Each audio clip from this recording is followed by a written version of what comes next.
ಸವ್ಯಸಾಚಿ ಸುದ್ದಿ ಜಲವಾರ್ತೆಗಳಿಗೆ ಸ್ವಾಗತ. ಮನ್ಮೂಲ್ ಚುನಾವಣಾ ಕೇರ್ಪೇಟೆ ಕ್ಷೇತ್ರದ JDS ಅಭ್ಯರ್ಥಿಯಾಗಿ ಶಾಸಕರಾದ HD ಮಂಜು ನಾಮಪತ್ರ ಸಲ್ಲಿಸಿದರು. ಈ ಸಂದರ್ಭದಲ್ಲಿ JDS ಮುಖಂಡರು ಹಾಗೂ ಕಾರ್ಯಕರ್ತರು ಹಾಜರಿದ್ದರು.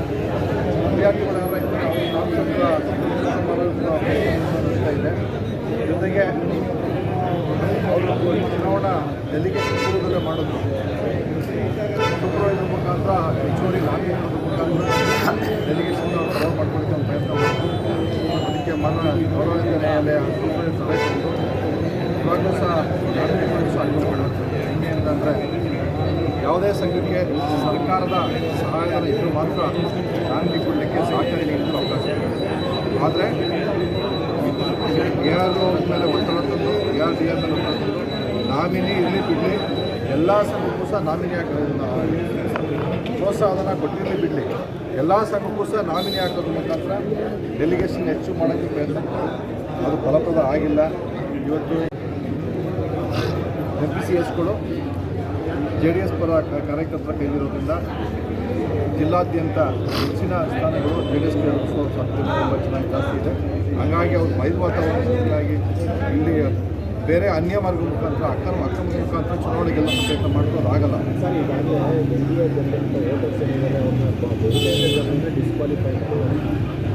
ಹೌದು, ಈಗ ತಮಗೆ ಹೇಳಿದಾಗೆ ಒಂದು ಮತ್ತೊಬ್ಬ ಅಭ್ಯರ್ಥಿ ಹೈಕೋರ್ಟ್ ಕ್ಲಿಯರ್ ಡೈರೆಕ್ಷನ್ ಕೊಟ್ಟಿದೆ. ಮೊನ್ನೆ ಗೌರವಾನ್ವಿತ ಉಚ್ಚ ನ್ಯಾಯಾಲಯ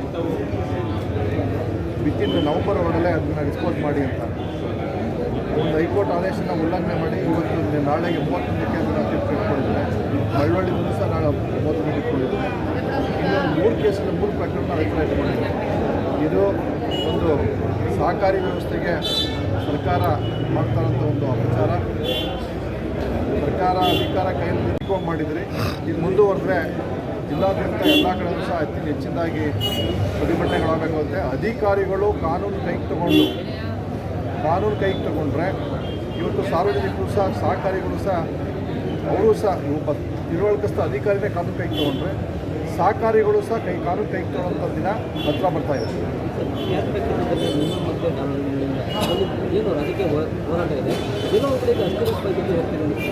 ಯಾವ ಅಸ್ತಿತ್ವ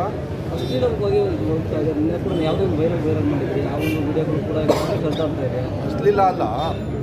ಸಾರ್ವಜನಿಕ ಜೀವನದಲ್ಲಿ ಕೆಲಸ ಮಾಡಬೇಕಾದ್ರು ನಾಲ್ಗೆ ಮೇಲೆ ಮನುಷ್ಯನ ಶುದ್ಧಾಗಿರ್ತಾರೆ.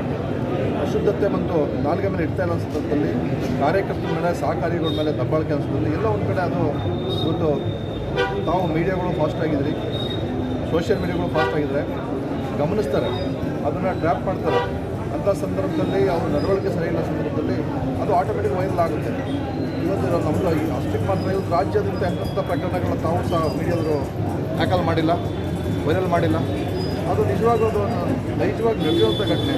ಅದಕ್ಕೆ ಸಂಬಂಧಪಟ್ಟಂಗೆ ನಾನು ಸಂಬಂಧಪಟ್ಟ ನೊಂದ ಒಬ್ಬ 8 ತಿಂಗಳ ಗರ್ಭಿಣಿ ಕರ್ಕೊಂಡು ಬಂದು ಮನವಳಿಕೆ ಕೂಡ ಹಾಕ್ಕೊಂಡು ಡೆಲಿಗೇಷನ್ ಮಾಡಿಸೋ ಪ್ರಕರಣ ಮೊನ್ನೆ ಜಿಲ್ಲಾಧಿಕಾರಿಗಳು ಕೊಟ್ಟಿದ್ದೀನಿ, ಸರ್ಕಾರಕ್ಕೂ ಬರೋದೈತೆ. ಅವರೇ ಕಂಪ್ಲೇಂಟ್ ಕೊಟ್ಟವ್ರೆ.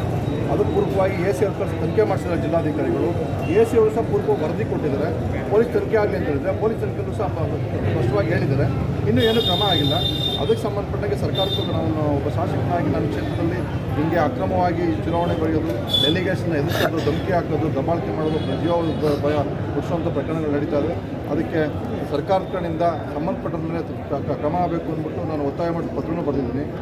ಬಹುತೇಕ 26 ನಿಮಿಷ ಮಾತಾಡಿರೋಂಥ ಆಡಿಯೋ ರೆಕಾರ್ಡೂ ಸಹ ಕೊಟ್ಟಿದ್ದೀನಿ. ಅದು ಯಾವುದೇ FSL ರಿಪೋರ್ಟ್ ಒಳಪಡಿಸ್ತಿರ್ಬೇಕಾದ್ರೆ ಅದು ನೈಜವಾಗಿದೆ. ಅದು ಸರ್, ಇನ್ನೂ ಒಂದು ಕಡೆ ಈಗ ನಾನು ಕೂಡ JDS ಅಲ್ಲಿ ಇದ್ದೀನಿ ಹೇಳಿ ಹೌದು JDSನಲ್ಲಿ ಇದ್ಮೇಲೆ ಜಿಲ್ಲಾ ಉಸ್ತುವಾರಿ ಸಚಿವರು ಮನೆ ಬಾಗಿಲು ಯಾಕೆ ಹಾಕಬೇಕು? ಅವ್ರ ಮನೆಗಳು ಅಭ್ಯರ್ಥಿ ಯಾಕೆ ತೀರ್ಮಾನ ಮಾಡ್ಕೊಂಡು ಬರಬೇಕು? ಅವರು ಜಿಲ್ಲಾ ಉಸ್ತುವಾರಿ ಸಚಿವರು ಕಾನ್ಫರೆನ್ಸಲ್ಲಿ ಡೆಲಿಗೇಷನ್ ಯಾಕೆ ಮಾತಾಡಬೇಕು? ಅವ್ರು ಓಟ್ ಹಾಕಿರ್ಬೇಕು. ಕಾಂಗ್ರೆಸ್ಸಿಂದ ಯಾಕೆ ಅಭ್ಯರ್ಥಿ ಹಾಕಿಲ್ಲ? ನಾವು JDS ಮೇಲೆ ಹಾಕ್ಬೋಯ್ತಲ್ವ? ಕಾಂಗ್ರೆಸ್ಸಿಂದ ಇವತ್ತು ರಾಷ್ಟ್ರೀಯ ಪಕ್ಷ ನಮ್ಮ ಜಿಲ್ಲಾ ಉಸ್ತುವಾರಿ ಸಚಿವರು ಇದ್ದಾರೆ. ನಮ್ಮ ತಾಲೂಕಲ್ಲಿ 59,000 ಓಟ್ ತಗೊಂಡಿದ್ದ ಕಾಂಗ್ರೆಸ್ ಪಕ್ಷ ಯಾಕೆ ಹಾಕಿಲ್ಲ ಹಂಗಾರೆ? ಅವ್ರು ಯಾವ ಪಕ್ಷದ ಅಭ್ಯರ್ಥಿಗಳು ಅದು ಗೊತ್ತಾಗಲ್ಲ. ಅದು ಇವತ್ತು ಜನ ಯಾರೂ ದಟ್ಟರಿಲ್ಲ. JDS ಪಕ್ಷದವ್ರು ಯಾರು, JDS ಪಕ್ಷದ ಅಲ್ಲದೇನವ್ರು ಯಾರು, ಚುನಾವಣೆಗೋಸ್ಕರ ಡೆಲಿಗೇಷನ್ ಮತದೊಳಗೋಸ್ಕರ ಕುಮಾರವ್ರು ಕೊಟ್ಟ, ದೊಡ್ಡವ್ರು ಕೊಟ್ಟ, ನಮ್ಮ JDS ಮುಖಂಡರುಗಳು ಕೊಟ್ಟ, BJP ಮುಖಂಡರುಗಳು ಮೈತ್ರಿ ಪಕ್ಷದ ಅಭ್ಯರ್ಥಿಗಳು ಫೋಟೋ ಹಾಕೊಂಡ ತಕ್ಷಣಕ್ಕೆ ಅವ್ರು ಜೆ ಡಿ ಎಸ್ ಪಕ್ಷದ ಅಭ್ಯರ್ಥಿಯಲ್ಲ, ಮಾನಸಿಕವಾಗಿ ಜೆ ಡಿ ಎಸ್ ಆಗಿರಬೇಕು. ಮಾನಸಿಕವಾಗಿ ಅವ್ರು ಇವತ್ತಲ್ಲ, ತಮ್ಗೆ ಗೊತ್ತಿದ್ದ ವಿಚಾರ ಮೀಡಿಯಾ ಮುಂದೆ ಹೇಳ್ತಾ ಇದ್ದೀವಿ. ಇದೇ ರಾಮಚಂದ್ರ ರಾಜೀನಾಮೆ ಕೊಟ್ಟರು, ನಮ್ಮ ಪಕ್ಷದ ಅಭ್ಯರ್ಥಿ ಘೋಷಣೆ ಮಾಡಿದ್ವಿ. ನಾವು ಎಲ್ಲ ಡೆಪ್ಯೂಟಿ ನಮ್ಮ XMLAಗಳು ಸುರೇಶ್ ಅಣ್ಣ, ರವೀಂದ್ರ ಅಣ್ಣ, ಚಂದನಣ್ಣ, ಡಿ ರಮೇಶ್ ಅಣ್ಣ ಎಲ್ಲರೂ ಮುಖ್ಯಮಂತ್ರಿ ಘೋಷಣೆ ಮಾಡಿದ್ವಿ. ಇದೊಂದು ಮೈಸೂರು ಗೋವಾದ ಜೊತೆ ಹೋಗಿದ್ವಿ ಹೊರಗೆ ಬಂದ್ಬಿಟ್ಟು ಆಮೇಲೆ ಮೈಸೂರು ಸೆಂಚುರಿ ಹೋಟೆಲಲ್ಲಿ ಇದ್ವಿ. ಹೋದ ತಕ್ಷಣ ಜಿಲ್ಲಾ ಉಸ್ತುವಾರಿ ಸಚಿವರು ಫೋನ್ ಬಂದ ತಕ್ಷಣ ಆ ಕಡೆ ಕೂಡ ನಮ್ಮ ಕಾಂಗ್ರೆಸ್ ಪಕ್ಷದ ಅಭ್ಯರ್ಥಿಯ ಪರವಾಗಿ ಓಟ ಮತ ಚಲಾಯಿಸಿದ್ರು. ಅದೆಲ್ಲ ಜೆ ಡಿ ಎಸ್ ಪಕ್ಷ ಕಷ್ಟ ಬರಲಿ ಸುಖ ಬರಲಿ ಯಾವಾಗಲೂ ಎಲ್ಲನೂ ಸಮಾನವಾಗಿ ಸ್ವೀಕರಿಸಿ ಅದನ್ನು ಫೇಸ್ ಮಾಡೋಂಥ ತಾಕತ್ತಿರೋದು ಜೆ ಡಿ ಎಸ್ ಕಾರ್ಯಕರ್ತ.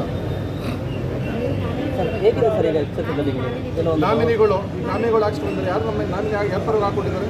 ಅವ್ರ ಪರವಾಗಿ ಹಾಕ್ಕೊಟ್ಟಿದ್ದಾರೆ. ಇವತ್ತು ಎಲ್ಲ ಕಡೆ ನಾನು ಸೂಪರ್ವೈಸರ್ಗಳು 3 ಲಕ್ಷ ಜೊತೆ ಓಟ್ ಹಾಕೋದು ಯಾರ ಪರವಾಗಿ ಹಾಕ್ತಿದ್ರು? ಸರ್ಕಾರ ಡೈರೆಕ್ಷನ್ ಸರ್ಕಾರ ಯಾವುದಿದೆ? ಕಾಂಗ್ರೆಸ್ ಇದೆ. ಅವ್ರು ಯಾವುದು ಈಗ ಏನು ತಾವು ಎಷ್ಟು ಹೇಳಿದ್ರಲ್ಲ ಅವ್ರ ಪರವಾಗಿ ಓಟ್ ಹಾಕಿದ್ದಾರೆ.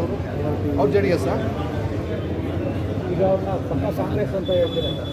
ಅಕ್ಷರಸ ಸತ್ಯ. ಜಿಲ್ಲಾ ಉಸ್ತುವಾರಿ ಸಚಿವರು ಯಾವ ಪಕ್ಷದರು? ಅವರ ಸೂಚನೆ ಮೇರೆಗೆ ಅವ್ರ ಮನೆ ಭಾಗ ಕೂತ್ಕೊಂಡು ಅವ್ರ ಡೈರೆಕ್ಷನ್ ನಡೀತಾರೆ ಅಂದರೆ ಯಾವ ಪಕ್ಷದವರಲ್ಲಿ?